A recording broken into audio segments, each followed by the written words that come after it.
Here we are in the 2015 BMW 228i xDrive convertible. Top down, enjoying the summer sun. It's not very sunny today, but at least it's warm. It's the little things in life that you have to take in, right? And in a car like this, you can take those little things in.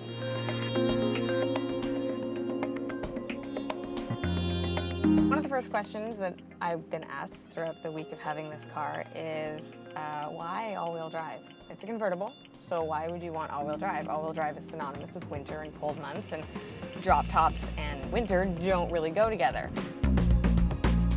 My answer is, why not have the all-wheel drive? That means that you can have a convertible that you can essentially drive all year round, which is what this vehicle becomes. All-wheel drive all year round, convertible. Why not? Plus, it's a BMW. You're getting that luxury and fanciness as well. So now, let's talk about the 2 Series. There's no more 1 Series, so this is the bottom of the barrel BMW. So you're entering the family, and you know what? As an entry-level BMW, I really like the 2 Series.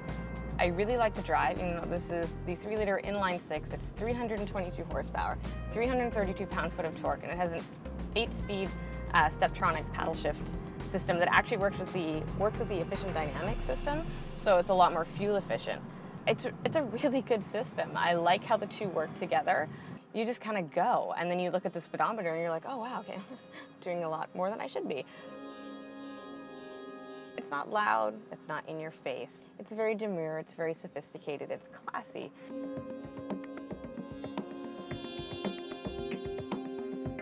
This particular model has the M Sport package, so it's not an M car. This is not the M235, it's just an M Sport package. So you've got the M steering wheel, you've got the M brakes and suspension, there's the M door sills. So it has a bit of a more dynamic drive in that sense. And then of course down here I have the Sport Plus, Comfort, and Eco Pro settings.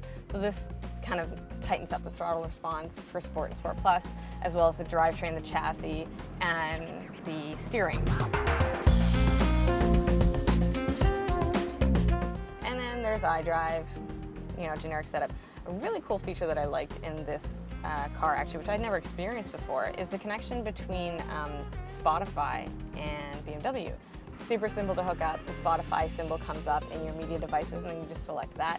And then your phone actually says BMW Spotify on it, so it kind of locks the screen, and then you do everything from here. Again, in other cars, I've had to, fiddle with my Spotify on my phone because I can't access it here. So, very cool feature. Now, in terms of cons of this car, obviously it's a convertible, so, handling is a little bit off. It feels a little bit sloppy and a little bit bleh in the corners because the rigidity of the roof is lost. And then, of course, there's a trunk space because the roof has to go somewhere, right? Because the roof goes into the trunk. You lose a huge portion of the trunk. I don't find it totally unusable, but keep that in mind. Also, the length of time that it takes for the roof to go up and down. Now, I didn't time it. Shame on me. It's a large roof. It's got a lot of distance to travel. The back end, the whole trunk has to lift up to take the roof in. And let me tell you, when it's raining and you want the roof to go up, and this has happened, it takes a really, really long time. So I don't know if they can speed up their mechanics or something, but if BMW is going to work on anything in this vehicle, it's the length of time that it takes for the roof to go up and down. I feel like this is the longest electronic roof I have experienced in quite some time.